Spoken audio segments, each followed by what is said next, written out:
Israel पर हमला करने के बाद अब ईरान मिडिल ईस्ट से निकलकर अमेरिका की चौखट तक पहुंच गया है।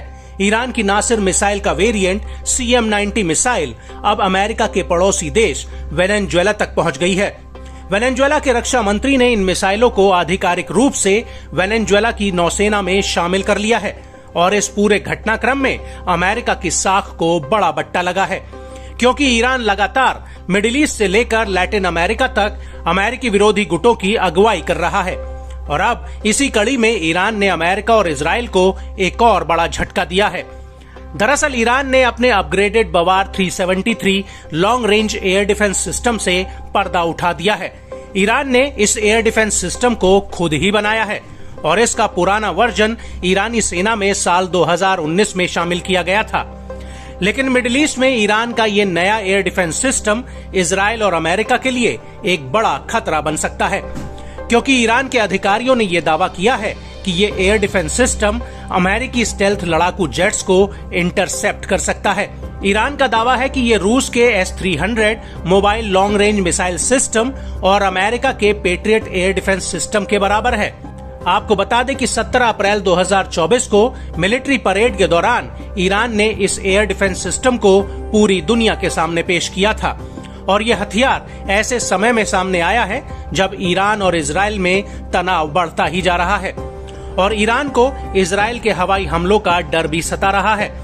लेकिन अब ईरान ने बवार 373 को लेकर दावा किया है कि ये रूसी S-400 मिसाइल सिस्टम से भी ज्यादा शक्तिशाली है।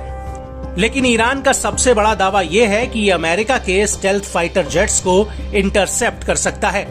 ईरान का कहना है कि ये 5वीं जनरेशन के लड़ाकू जहाज जैसे लॉकहीड मार्टिन्स F-35 लाइटनिंग को भी इंटरसेप्ट कर सकता है, जिसमें स्टेल्थ टेक्नोलॉजी लगी होती है। यहाँ तक कि ये टेक्नोलॉजी रडार को भी चकमा दे सकती है। लेकिन ईरान का दावा है कि इस एयर डिफेंस सिस्टम से स्टेल्थ टेक्नोलॉजी भी बच नहीं सकती। इसको लेकर ईरान की news agency special operation forces report यानी SOFREP का कहना है कि अतिरिक्त रूप से ईरानी सूत्रों ने बताया कि बवार 373 अपग्रेडेड वर्जन में इसकी टारगेट डिटेक्शन ताकत और ट्रैकिंग काबिलियत को और ज्यादा बढ़ाया गया है, जिससे ये एक बार में 100 टारगेट्स को चिन्हित कर सकता है और ये सयाद 4B मिसाइलों से कई खतरों पर एक साथ हमला कर सकता है।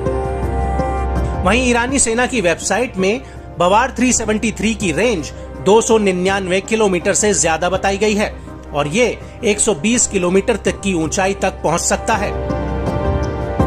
लेकिन इस सब के बीच बड़ा सवाल अमेरिका के उन प्रतिबंधों का है जो ईरान पर लगाए गए हैं और इन प्रतिबंधों के बावजूद ईरान लगातार अपनी सैन्य ताकत को और मजबूत कर रहा है और इसमें रूस और चीन से आने वाली टेक्नोलॉजी की सबसे बड़ी भूमिका है, जो ईरान को इन खतरनाक हथियारों को बनाने में मदद कर रही है।